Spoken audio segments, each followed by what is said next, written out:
saudaraku, kita hidup hanya untuk Tuhan kita Yesus Kristus. Yesus kau kebenaran yang menyelamatkanku, Kau memberikanku hidup dan pengharapan.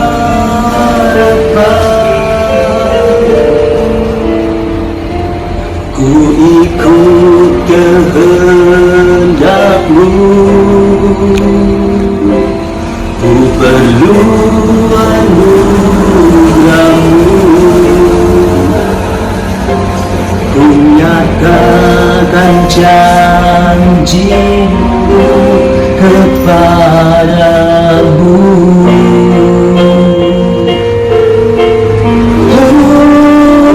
Kalau ku hidup bagimu, hatiku tetap menyembah-Mu. Dunia tak bisa menjauhkanku dari kasih-Mu.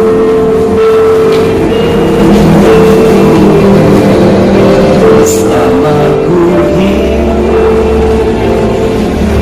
hidup bagimu, mataku tetap menyembah-Mu. Dunia tak bisa menjauhkanku dari kasih-Mu. Alkitab Yohanes 10 ayat 10.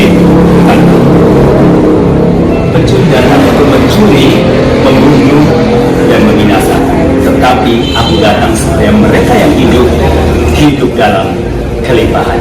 Saudara-saudara kasih dalam Tuhan, ada dua pribadi yang pekerjaannya sangat berbeda. Satu yaitu pribadi yang bernama iblis. Dua adalah pribadi yang bernama Allah. Iblis itu pencuri, pekerjaannya untuk mencuri, membunuh, dan membinasakan. Jadi, saudaraku, pekerjaan iblis itu nggak ada yang baik. Memang awalnya seperti baik. Contohnya, ketika orang sedang mengalami stres, kita ditawarkan untuk obat penenang atau narkoba supaya orang yang punya masalah sepertinya ada ketenangan. Tetapi itu tidak abadi atau tidak kekal, sifatnya sementara, saudara. Dan bahkan ketika dia sudah kecanduan, mengikat dia dan akhirnya menghancurkan, dan tidak sedikit orang yang terkena kasus narkoba ujungnya bunuh diri atau mati karena overdosis. Suatu sangat berbeda dengan pekerjaan Allah, ya. Pekerjaan Tuhan. Kalau pekerjaan Tuhan itu dia datang untuk apa? Memberikan hidup yang berlimpah. Kelimpahan apa? Kelimpahan materi, kelimpahan kesehatan, kelimpahan sukacita, dan kelimpahan damai sejahtera. Jadi jelas, saudaraku, bahwa tujuan Tuhan adalah memberikan hidup yang penuh dengan damai sejahtera, kelimpahan, ketenangan, dan sukacita. Jadi saudara-saudara kasih dalam Tuhan, hidup itu pilihan. Ada dua pribadi yang saudara harus pilih salah satu. Pilih pekerjaan iblis atau pilih pekerjaan Tuhan. Jadi mau menyembah iblis atau mau menyembah Tuhan. Saudaraku, iblis bisa juga memberikan rezeki atau berkat. Contohnya, saudaraku, pernah saudara saya, dia mau kaya, cepat kaya. Dia akhirnya pergi ke Gunung Kawi untuk minta kekayaan. Dan dia datang kepada seorang dukun, dan dukun itu bilang, kamu bisa kaya. Dan ada satu syaratnya, yaitu dia bisa kaya. Tapi satu syaratnya adalah apa, saudaraku? Satu syaratnya adalah dia harus mempersembahkan yang menjadi kesayangannya. Dan waktu itu di dalam pikirannya adalah yang menjadi kesayangannya siapa, saudaraku? Yang menjadi kesayangannya adalah orang, yaitu orang tuanya. Di dalam pikiran orang tuanya. Akhirnya apa yang terjadi? Dia harus ditinggalkan dan dia tidak jadi. Jadi iblis bisa memberikan kekayaan, tapi ada syaratnya. Dan berujung pada apa? Maut, kebinasaan, dan kehancuran. Tapi beda dengan Tuhan. Tuhan kasihnya tanpa syarat. berkatnya tanpa syarat. Yang paling penting buat kita pegang teguh pada janji Tuhan. Jadi tidak ada yang bisa mengalahkan kasih Tuhan.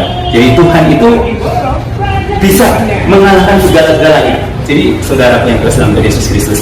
Jadi tinggal saudara mau pilih Tuhan atau pilih iblis. Jadi itu saudaraku yang bisa mendorong kita. Ada dua pilihan, dan pilihan itu ada di tangan saudara. Pilih yang mana?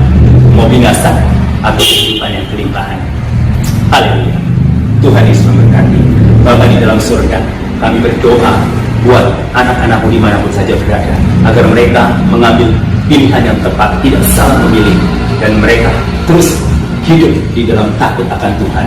Roh Kudus urapi dia dan urapi anak-anakmu dimanapun saja berada, Bapak, agar mereka boleh mengalami hidup yang berkelimpahan di dalam Tuhan, dan pekerjaan-pekerjaan setan yang akan menghancurkan dunia setan kami tolak semua di dalam Tuhan. Terima kasih dosa semakin sempur dalam hidup kami. Oleh sebab itu kami minta urapan Tuhan turun atas pemerintahan kami bangsa ini, Tuhan, yang sedang menghadapi pandemi corona, agar orang-orang yang ada di dalamnya tetap hidup takut akan Tuhan dan mengasihi Engkau dan taat dan tunduk pada pemerintah. Terima kasih Bapak, kami percaya Roh Kudus urapi kami, Roh Kudus pimpin kami dan bimbing kami. Berkati juga sahabat-sahabat kami baik di dalam negeri maupun luar negeri, sahabat-sahabat kami di FB ataupun sosial media lainnya, dan juga sahabat-sahabat terdekat. Tuhan juga berkati. Terima kasih Bapak, kami berdoa dan mengucap syukur dalam nama Yesus. Haleluya. Amin. Tuhan Yesus memberkati.